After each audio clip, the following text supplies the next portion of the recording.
Vibrillionaire Soul Green Soul Blessings, beautiful Vibrillionaire Soul family. Love and live in the Vibrillionaire lifestyle all day, every day. This message is being brought to you by Samadhi Wisdom Meditation School with Alice and Michael. And what you already know, it's not only about positivity. It's not only about negativity. It's about genuineness. And what do I mean by it's about? Life is about. And I've been challenged to share this topic, which is one of my favorite topics because it is why I have been transformed to such an extent. And humbly so, I still got much more unfoldment to realize and remember that's already innately within us all. So, why must I face my fear? Why must I, which I'm going to even go a step beyond that, why must I love my fear? Why must I love what I call fear? And as I'm taking a shower, it just dawned on me, I wasn't even thinking about it, as that's how it is when you're daily doing your inner work. It's like, it's automatic. You don't even have to think about things. It just becomes you, right? Because you are that you seek.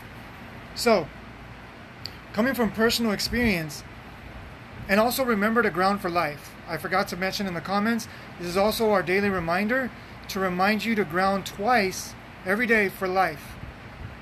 Connect with the beautiful world that we live in. Appreciate, not just with your words, but appreciate with your beingness, with your way of being. And take your shoes off. Go hug a tree. Go get some sunbathe. Do different things that are going to activate this connection with Mother Earth. But more than anything, ground for life. As that is the most fundamentally intimate connection that we can have with Mother Earth. Is when we get raw and naked. We talk about genuineness. But when you can get raw and naked and take off your shoes or just, bury yourself in the sand. Get in touch with nature. That's my reminder for you guys. Daniel Bolin, what's up, brother? Great to see you, man. Beautiful, beautiful soul. So my message is, why must I, which I'm going to go change it, why must I love what I fear? I'm going to share with you from personal testimony. And if you guys want to know more, please, I invite you to take the Samadhi journey. Whether group or private, we're right here to serve. Because this is just a taste. Why must I love what I fear? Because coming from personal experiences where I come from before in another life, in this lifetime, is what I feared was what I should have embraced, which is love, compassion, peace, patience. But I feared that. I judge that. So why must we love what we fear? Because that's the very essence that's going to transform our lives. If you can embrace your dualistic opposite nature, meaning if you're judging fear, embrace it. If you're judging love, embrace it. Because it's not judging one thing as good or one thing as bad. Both are good and both are bad.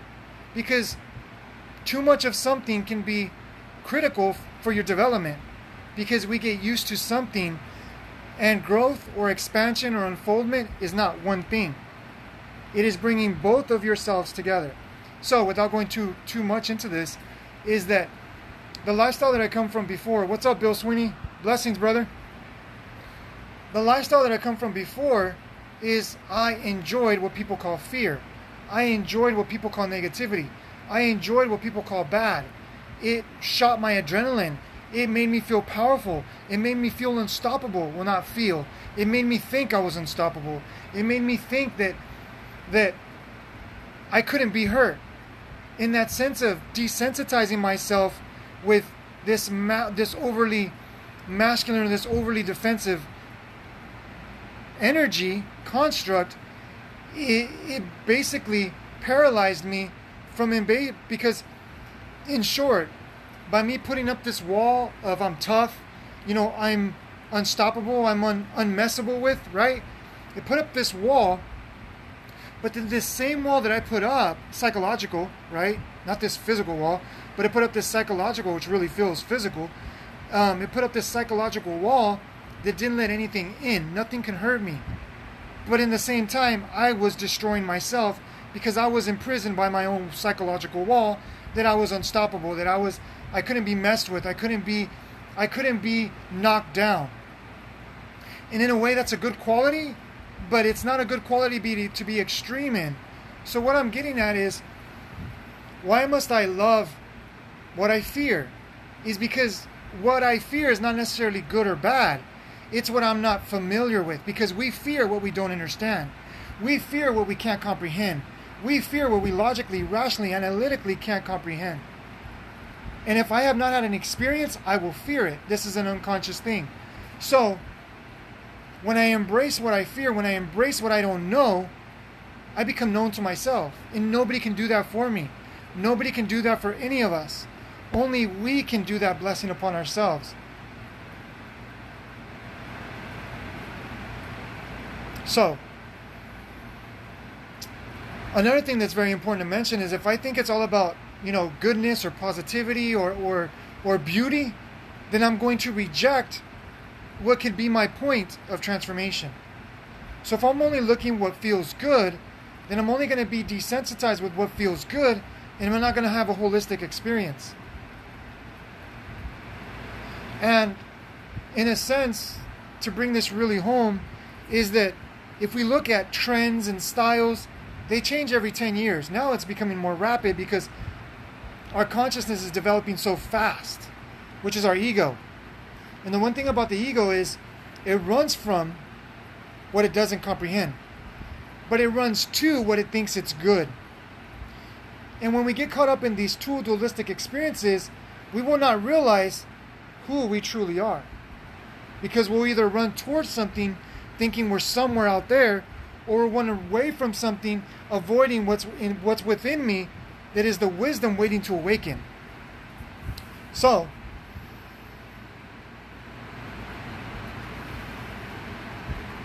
I invite you to face the unknown. I invite you to open up and question what you don't know. Because what you think you already know, you're just going to get more familiar with what you think you know. But if you open up to what you don't know, see, when you open up to only what you know, you're only in the brain. This is like infinite in its potential of where it can go. But this is much more infinite. The brain can only access the past. Listen to this, because this is transformational. The brain can only access the past. That's why when you're going to go do something new, you have insecurity, you're nervous, you're full of anxiety. And that's what's going on in the world right now, because we don't know where the world's going. But if you're connected to Source, if you're connected to Spirit, God, Universe, Creator, whatever you want to call that, which is you, it's all one thing. When you're connected with you, you are less and less prone to be deceived. You are less and less prone to be manipulated. You are less and less prone to be confused.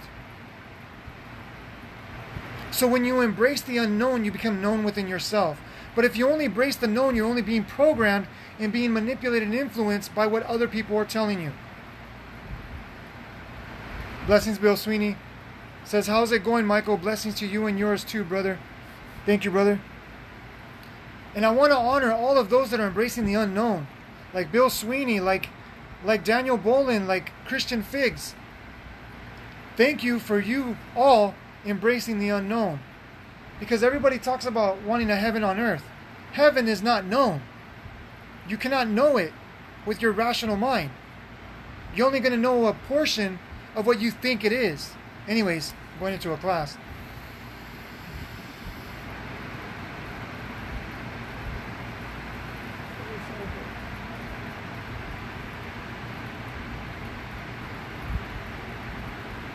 Fear is only limited to what you think fear is. So when you go beyond thought, because thought doesn't create reality, you, the awareness that you are, choose to give the attention or not to the thoughts that create emotions by beliefs and perspectives. They create emotions, and by creating emotions, that causes you to believe something, because your body says emotionally, I'm reacting to this. So we get prone to believe it. But what I'm going to ask you is to question even all of that and step into the truth of your being by being present, being conscious, being aware, or what people call mindful, which is really mindless. Because the less you can be in the brain, the more you're going to be aware. Because when you're in the brain, you're just in the familiar. When you step into the heart, you're in the unfamiliar. And when you're in the unfamiliar, trust me, it's not going to be pretty. It's not going to be easy. But nobody said transformation is easy. And that's why Ellie and I serve as guides. Because we don't want people to go through what we had to go through to figure this out by almost going crazy to figure it out. So, I invite you to love and embrace fear. And I'm not talking about fear like, oh my gosh, I'm afraid of that. I'm talking about the unknown, because people think fear is just because it's bad. No, there's people that fear of loving themselves. They'll love everybody else, which myself was included, and I'm still working on that to this day.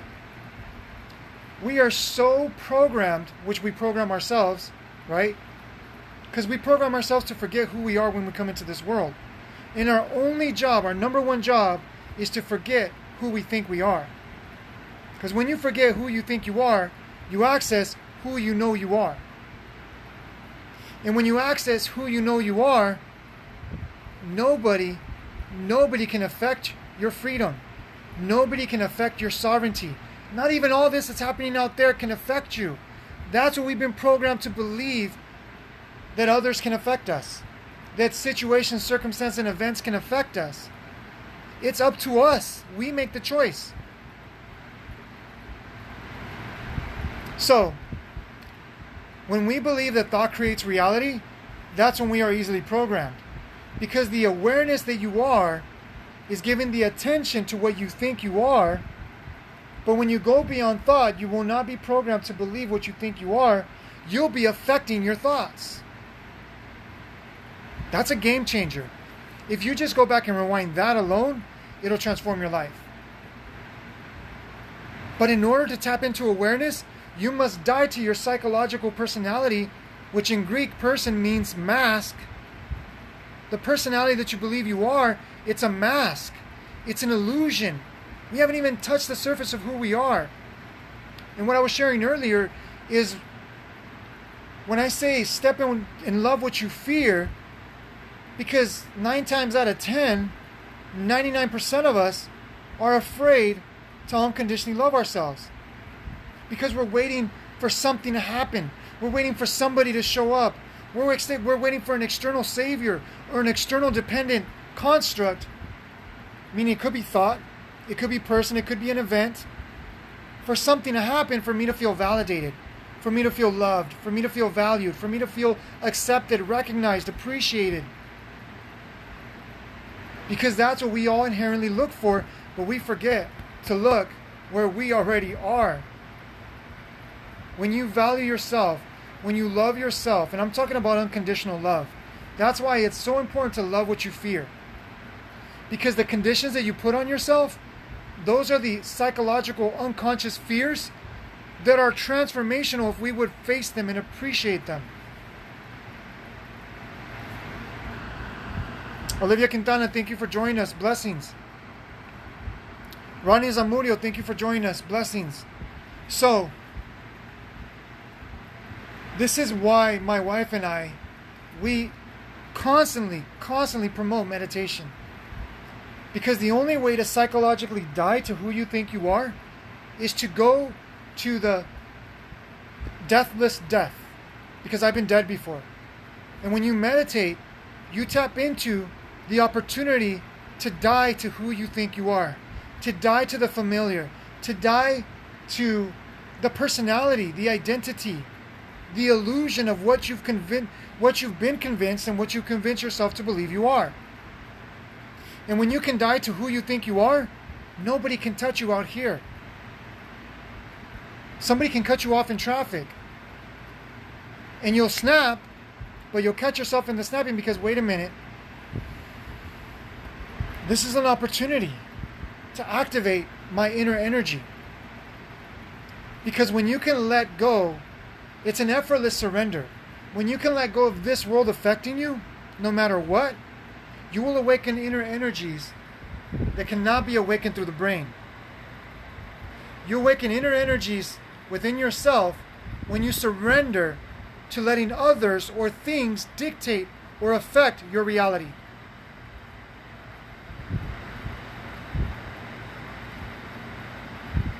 And this is why I say become an expert at getting back up. Because we're all experts at falling down. Trust me, we're all experts at falling down. But we've been judged for falling down. That's why nobody speaks up. Very few people speak up. So I acknowledge and I appreciate all of you that are being vulnerable to speak up on how you feel and what you're going through. Not for attention, but for transformation. Because when you can face what feels uncomfortable, your life is guaranteed to transform. But if you always talk about what's comfortable, you're just feeding the ego construct, the personality construct, the identity that you're keeping surviving. When you can face your fear of death, which is psychological, because people being afraid to die physically comes from psychological. Because you believe this is all you are. You believe so much that your name is Michael, that your name is your name. Anyways, I said too much.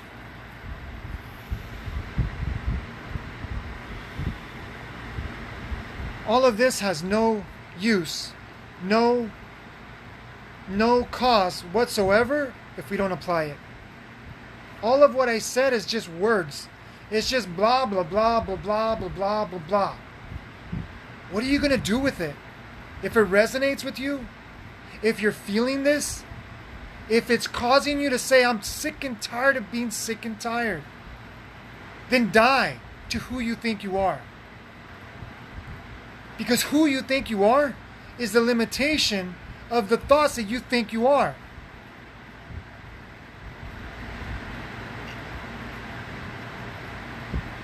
We've been caused to believe that we have 5 senses. That's true, but I'm going to invite you to the 6th sense. Because the 6th sense is not what we've been told is intuition. That's a deeper sense that awakens when you realize what the 6th sense is.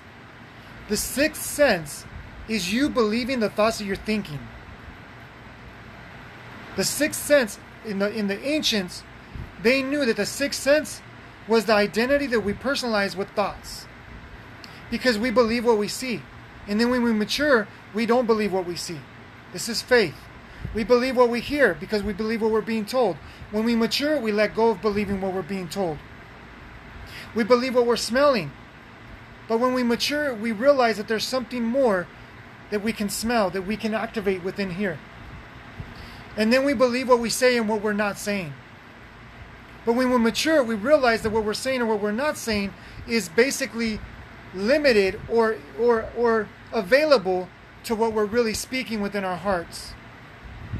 So when you transform the 5 senses, you awaken and you mature to the 6th sense. And when you mature to the 6th sense, you realize that you know you are not even what you think you are. And when you realize that you are not what you think you are, you go into meditation, because this is the only path to transform at the greatest degree, is psychologically dying to who you think you are. And when you psychologically die to who you think you are, that's when you awaken the true intuition and you become known to yourself. So I gave a lot of breadcrumbs. Practice these breadcrumbs. If you need assistance,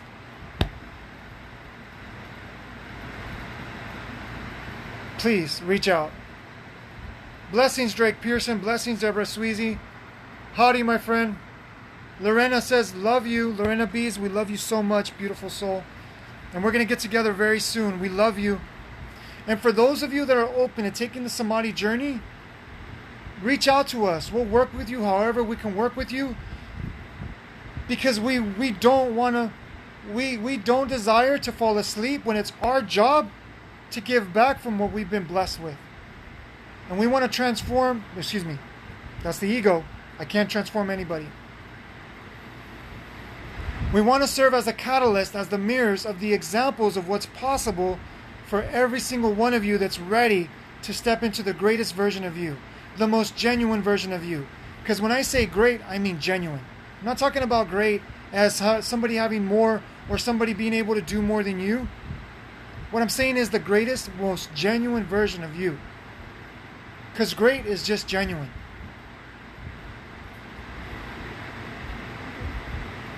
I love each and every single one of you. And that's why I show up every single day. Because I actually was about to call it a day and I was like, oh shoot, I didn't do my video. This is why I show up.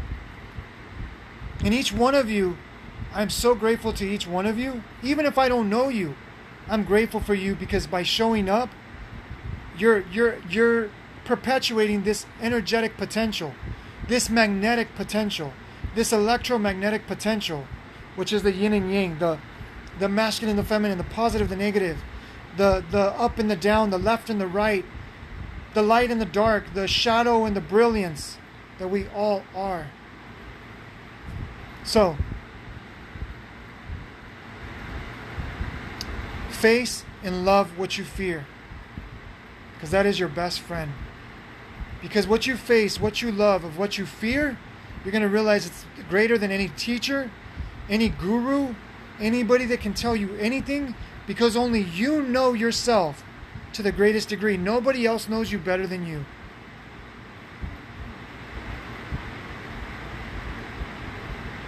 Nobody else knows you better than you.